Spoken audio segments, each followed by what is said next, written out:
Habari mpenzi msikilizaji na mtazamaji wa MWK, karibu moja kwa moja katika habari zetu za siasa, na tukijielekeza moja kwa moja katika nchi ya Ukraine ambako Rais wa Ukraine Volodymyr Zelensky amesema ameshangazwa sana na matamshi ya Rais wa Marekani Donald Trump aliposema anaamini Kiev inaweza kuitwa tena ardhi yake yote iliyonyakuliwa na Urusi.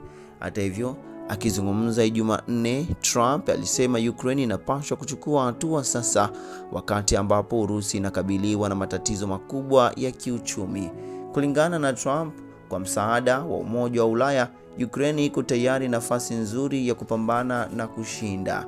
Akizungumza baada ya kukutana na Trump pembezoni mwa hadhara kuu ya Umoja wa Mataifa, Zelensky amesema kuna maelewano kwamba kiongozi huyo wa Marekani yuko tayari kuhakikisha usalama wa Ukraine baada ya vita kumalizika.